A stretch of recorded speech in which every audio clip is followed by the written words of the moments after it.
غریبه گر کند یادی وطن غمناک میگردد فیتد آهوز پا او چون نشانی تیر میگردد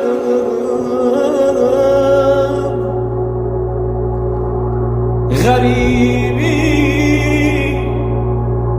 دوری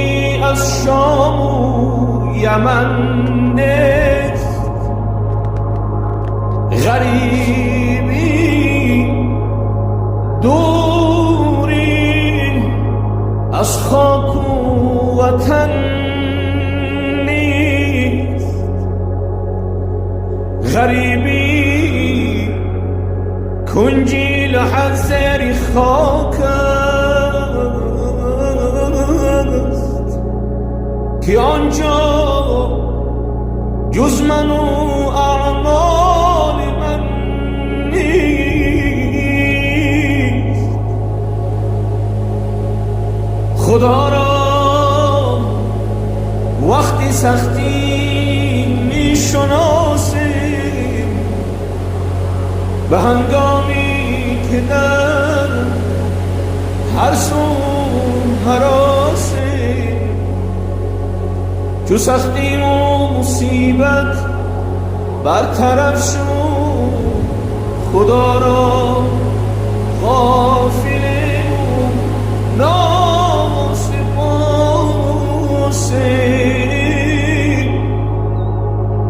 بزری خاک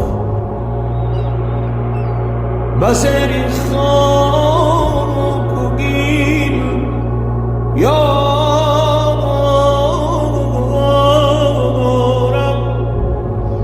چی سازم به سوی توست این دستی نیازم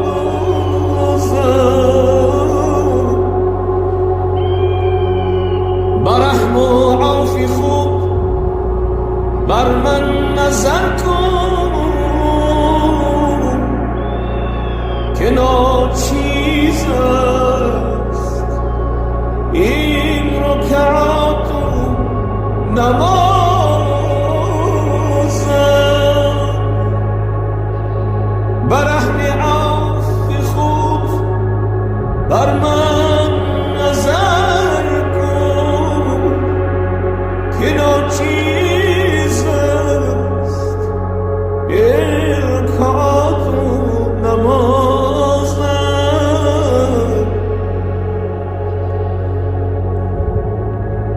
چرا تو ای شکسته دل خدا خدا نمی کنی خدای چاره ساز را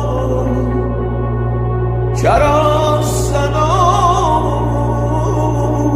نمی کنی به حل نمی دعای تو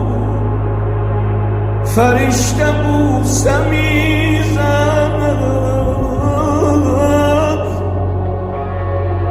برای درد بی امان چرا دعا نمی کنی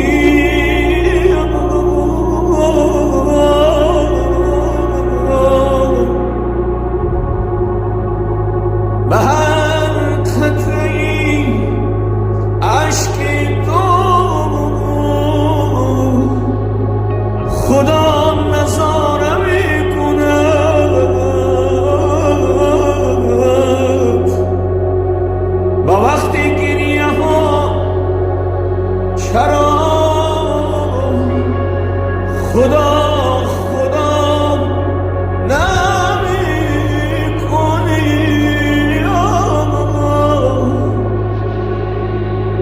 ببند کبر و ناز خود از آن مسیر مانده ای که روز عجز و بندگی به کبریا نمی